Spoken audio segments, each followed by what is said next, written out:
Mental fatigue isn't just being tired in your head. It's deeper than that.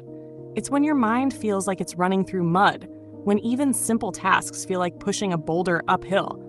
It's the point where you're not just exhausted, you're disconnected, foggy, and running on fumes. We tend to think of exhaustion as purely physical, but the brain burns through energy just as much as the body does, sometimes more. Every decision, every problem you solve, every moment you're processing information takes energy. And unlike your muscles, you can't always feel that depletion happening until you crash. Psychologically, mental fatigue comes from overload. Too much stimulation, too many decisions, too much information, without enough rest or recovery in between. Your brain has something called cognitive resources, and they're limited. It's like having a battery that never quite fully recharges if you keep using it nonstop. Every open browser tab in your head, worries, plans, conversations, unfinished tasks, drains that battery. And it's not just the workload, it's the mental load. You can work long hours and feel okay if you're deeply engaged and passionate, but carry unspoken stress, emotional weight, constant uncertainty, or the pressure to always be on, and your mind will start to break down faster than your body ever will. Part of the problem is that we live in an age that punishes stillness. You wake up and check your phone before you've even taken a breath. Notifications, emails, news, endless scrolling. It's like we're feeding our brain junk food all day and wondering why it feels sick. Your mind is designed for deep focus, not constant distraction.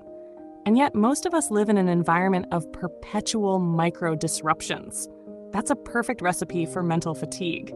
On a psychological level, there's also something called decision fatigue. Your brain can only make so many good decisions before the quality starts to deteriorate. Think about it. Every small choice you make throughout the day adds up. What to eat, what to wear, how to reply, which task to tackle first. By the time you get to the things that really matter, your mental fuel is already gone. But here's the part we don't talk about enough. Mental fatigue isn't just about overuse. It's also about misalignment. When you're spending your energy on things that don't matter to you, or things that constantly go against your values, your brain interprets that as resistance. And resistance is exhausting. You can work hard all day on something meaningful and still feel energized, but work on something meaningless or toxic for even a few hours, and you'll feel like you've been hollowed out. Recovery from mental fatigue isn't just about rest in the traditional sense.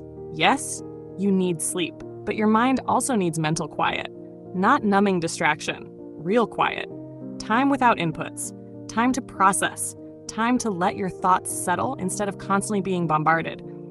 This is where most people fail. They think watching Netflix or scrolling is rest, but it's really just feeding more noise into an already overloaded brain. The cure is intentional restoration, single tasking instead of multitasking, creating space in your day where you aren't consuming anything, learning to close mental tabs by resolving small tasks instead of letting them pile up, practicing saying no, building boundaries with technology, protecting your attention like it's your most valuable currency, because it is. The truth is, mental fatigue is your mind's way of telling you it's been stretched beyond its capacity for too long. If you keep ignoring it, you don't just get tired, you burn out. And burnout isn't just a mental state.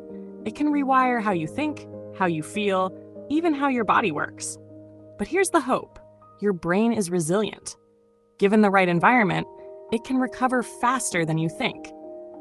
That means being deliberate about what you give your attention to, choosing depth over constant stimulation, and letting yourself be human enough to rest before you hit the wall.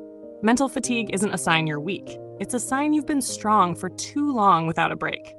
And sometimes the bravest thing you can do is step back, breathe, and let your mind find its way back to clarity.